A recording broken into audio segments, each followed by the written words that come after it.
Muito bem, meus amigos e minhas amigas, sejam todos bem-vindos ao Papo de Redação aqui na Folha FM 100.3 e também no canal da Folha no YouTube.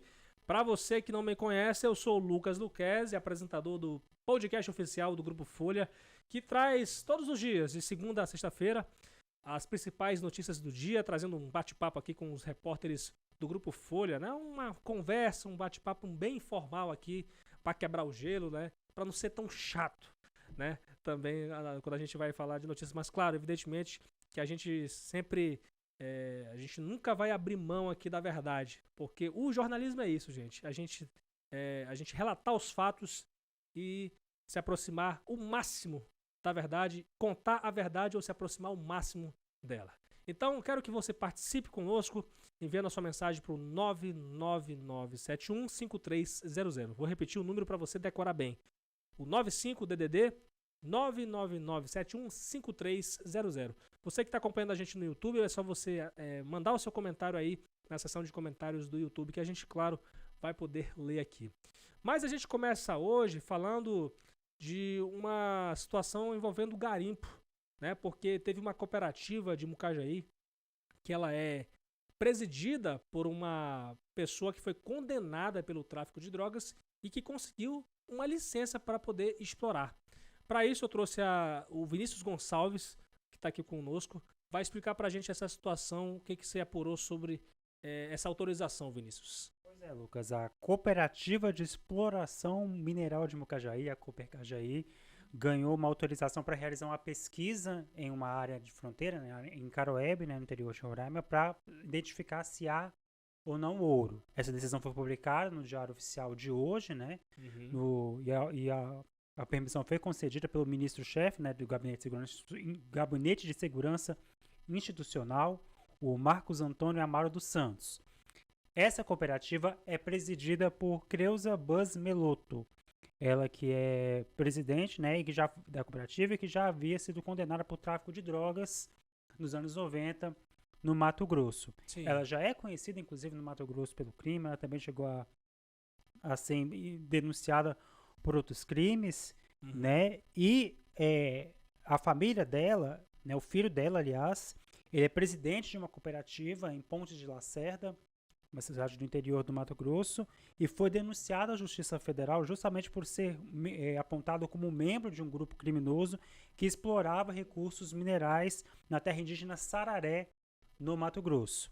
A garimpeira preside a cooperativa hoje tem um capital social de R$1,5 milhão de reais, e agora ela já tinha recebido uma autorização para explorar uma área vizinha à terra Yanomami em dezembro do ano passado, e agora ganha uma autorização para realizar pesquisa em outro território aqui em Roraima. Então não é exploração, exploração só para o pessoal deixar bem claro para o pessoal entender, é uma questão de pesquisa, né? Ela já havia ganhado autorização para uma exploração, isso de fato é exploração, né, em dezembro de 2022, e agora ela ganha uma autorização para realizar uma pesquisa em um outro território, né, caso comprovado, né, que há ouro e que ela possa explorar, ela vai entrar com pedido aí de autorização para exploração do ouro, né, nessa área em Caroebe.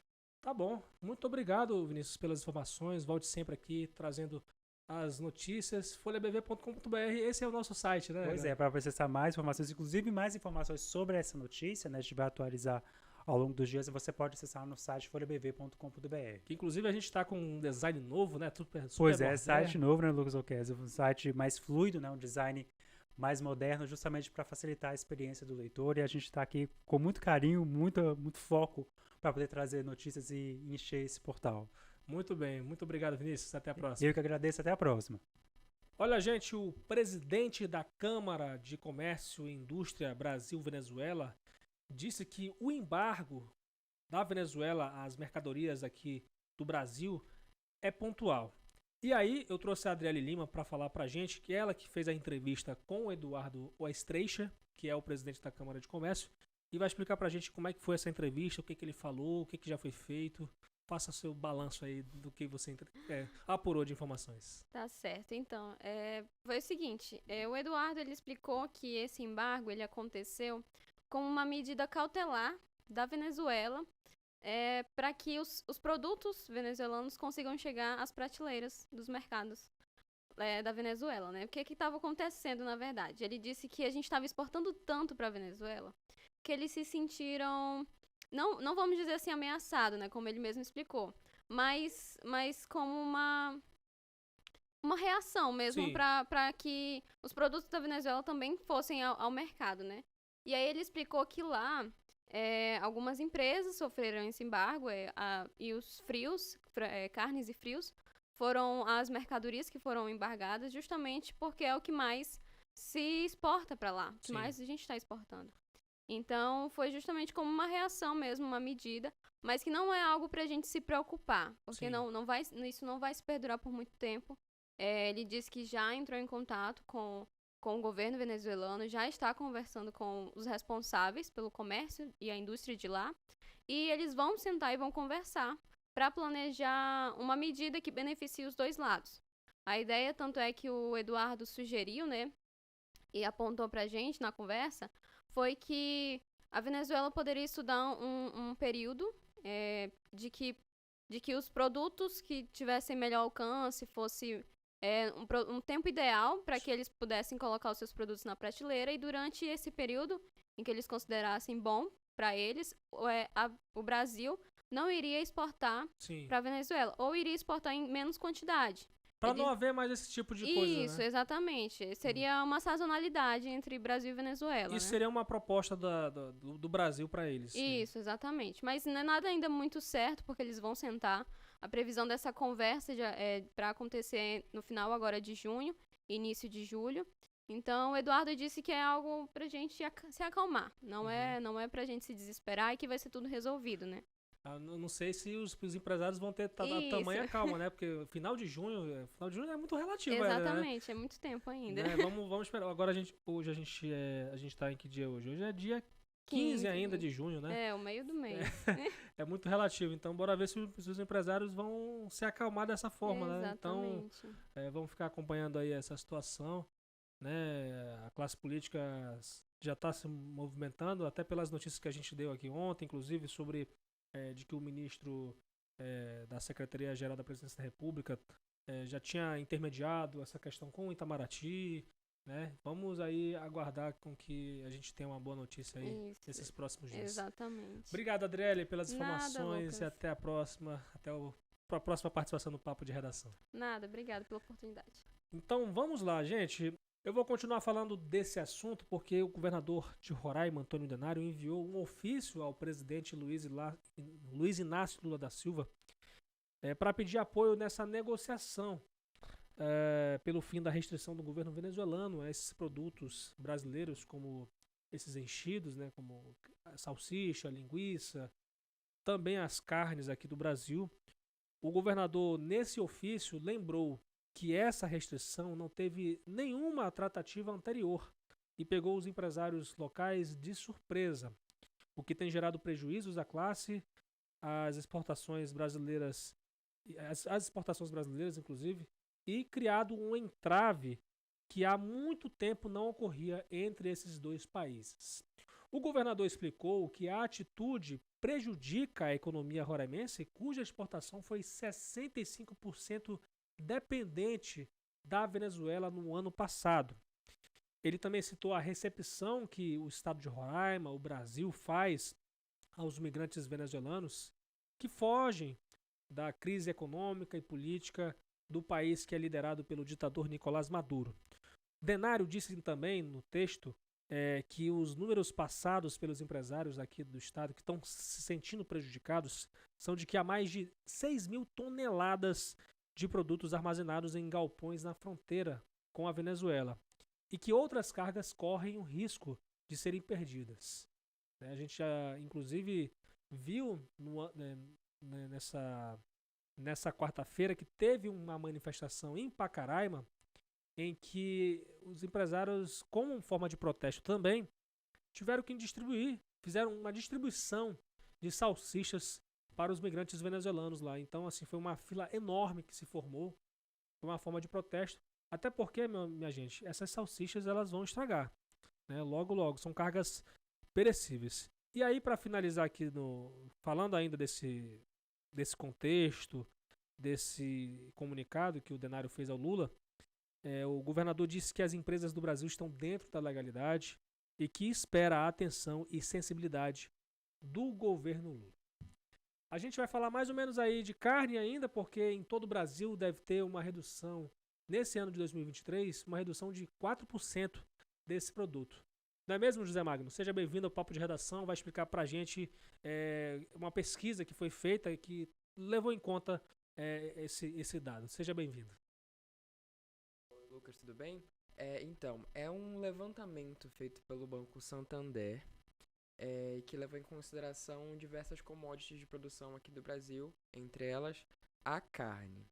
Eles estimam essa queda de 4%, tendo em vista a maior produção. Maior produção é menor o custo, porque vai ter muito estoque disponível. Sim.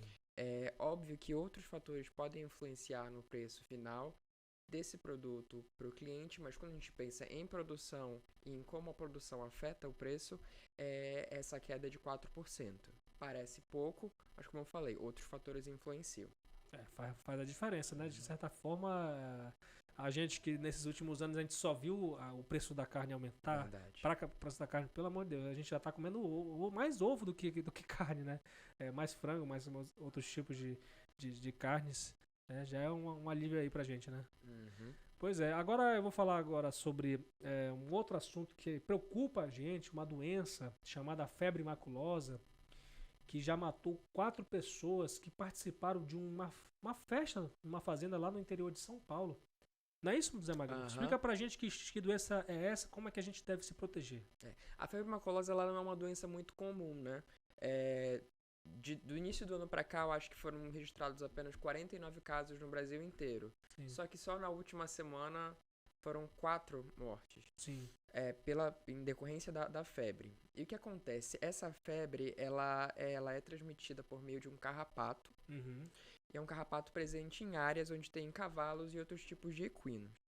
Então, o Ministério de Saúde reforçou orientações em relação a isso, porque aparentemente a única maneira de se prevenir contra a febre maculosa é evitando o contato com o carrapato. Uhum. Então, a orientação é evitar andar em áreas onde esse carrapato pode estar presente. Se for andar, como o caso de pessoas que trabalham, que realmente não tem como evitar essa situação, sempre vestir roupas claras para conseguir ver o carrapato. E se por algum acaso o carrapato picar a sua pele e ficar preso na sua pele, manusear ele sempre com muito cuidado com uma pinça e não esmagar. Sim. E aí também o Ministério da Saúde reforçou a orientação de ter o controle maior com os animais domésticos, os cachorros, porque apesar de ser um carrapato mais comum em equinos, ele também pode aparecer em animais domésticos. Então, vamos ficar de olho aí, ficar alerta, né? Você que tem animal doméstico, eu não tenho, mas não tira a responsabilidade e o cuidado que a gente tem que ter para poder a gente se proteger dessa doença que já matou 4 pessoas de uma forma tão misteriosa, né? Porque a gente até então a gente não tinha tanto essa preocupação, né? Eu particularmente, eu acho que se eu ouvir falar de febre maculosa, eu não me recordo até esses casos todos. Você já tinha ouvido falar? Não, eu nunca tinha ouvido falar na doença e é importante reforçar que, por se tratar de uma febre que vem de um inseto, de um animal, os sintomas que se apresentam são completamente diferentes. E o cuidado tem que ser reforçado porque essa febre ela vai causando paralisia. Primeiro começa nos membros, começa numa paralisia nas pernas, e essa paralisia vai se espalhando por todo o corpo até chegar ao seu pulmão, parando totalmente seu órgão, que é o que leva à morte. Então a gente precisa ter muita atenção aos carrapatos, aos animais que a gente tem em casa, cavalo que mexe muito com o cavalo, é preciso ter atenção redobrada. Então tá feito aí o recado, tá feito o alerta para todo mundo. Obrigado, Zé Magno, pelas informações e até a próxima participação aqui no Papo de Redação. Até. A gente agora fala de esporte, mas é uma péssima notícia, minha gente, porque o São Raimundo perdeu mais uma na Série D do Campeonato Brasileiro. Derrota por 3-2 para o Humaitá do Acre. E com esse resultado, o Mundão estaciona na 6ª colocação com os mesmos 8 pontos dessas últimas 2 rodadas aí, né? Enquanto que o Humaitá que venceu por 3-2, agora se consolida no G4, a zona de classificação para a segunda fase, agora com 13 pontos. O Mundão, ele levou 2 gols, né, do Humaitá. Os gols foram marcados aí por Aurélio Dias e André Lima. Reagiu com Carlinhos Souza e o Juninho, mas aos 49 minutos do segundo tempo, minha gente, o Mundão levou o gol do Humaitá, o gol da vitória do Humaitá. Índio marcou o gol do Touro Acreano, que venceu por 3-2 nessa quarta-feira no estádio de Canarinho, em Boa Vista. E aí o próximo jogo do Mundão, que vai tentar reagir, vai ser contra a Tunaluso do Pará, em Belém do Pará, nesse próximo domingo. São Raimundo aí tá enfrentando vários problemas no time, né? Porque tá enfrentando vários desfalques, né? A gente lembra que o Mundão protagonizou feitos históricos nesse ano. Conseguiu se classificar pela primeira vez para a segunda fase da Copa do Brasil, diante de uma vitória heróica contra o Cuiabá, né, da primeira divisão. Conseguiu se classificar para a segunda fase, conseguiu se classificar na Copa Verde também, pela primeira vez, quando venceu o São Francisco. E assim, gente, foi gerada muita expectativa sobre o Mundão. E eu, particularmente, eu acredito que ainda há tempo de o time se recuperar, de tentar colocar suas peças no lugar, né? Muitos jogadores tiveram problemas de lesões, né? E também de suspensão por conta de cartões amarelos. Mas aí ainda tem 5 rodadas para poder o Mundão se recuperar. Então, 5 rodadas, isso significa que são 15 pontos em jogo. Então, ainda dá tempo ainda do São Raimundo se reerguer para poder se classificar mais uma vez com uma vaga honrosa aí para a próxima fase. Quero me despedir e agradecer a vocês mais uma vez pela companhia. Eu quero agradecer aqui aos nossos leitores do grupo Folha BV, folhabv.com.br. A gente está sempre aí com as últimas notícias aí, 24 horas por dia. A gente pode ter notícia a qualquer hora do dia, gente. É só você acessar folhabv.com.br que você vai ter as notícias na palma da sua mão, né, no seu computador, enfim, como você preferir. A gente está aqui com o nosso site folhabv.com.br. Quero também convidar você a participar conosco, enviando o seu comentário aí pelo 999715300, né, que é o número oficial aqui da redação da Folha BV, onde você pode enviar o seu comentário, a sua sugestão, a sua crítica construtiva, preferencialmente, né? Porque se for atacar a gente, aí já é demais, né, gente?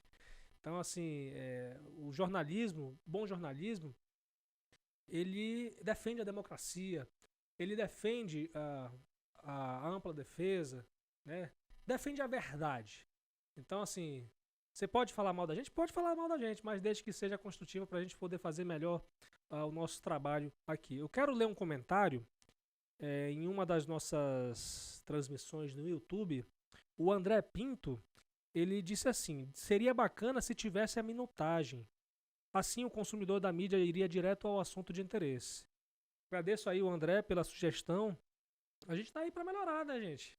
Quero agradecer aí pela participação. E assim como o André, participe com a gente, enviando seu comentário aí no canal do YouTube e também no nosso zap 95999715300. Anunciando aqui as nossas redes sociais também, o Facebook, o Instagram e o Twitter, @FolhaBV, o YouTube, @TV Folha BV, as nossas redes sociais da rádio, no Instagram e no YouTube, @Rádio Folha BV, e o Facebook, @Rádio Folha. Eu, na apresentação, Lucas Luquezzi, e também na produção, a edição de Fabiano Lopes e o apoio técnico de Aduan Figueiredo, Rio Ferreira e também o John Hudson. Muito obrigado, minha gente, por mais uma vez, mais uma companhia de todos. E até a próxima, se Deus quiser.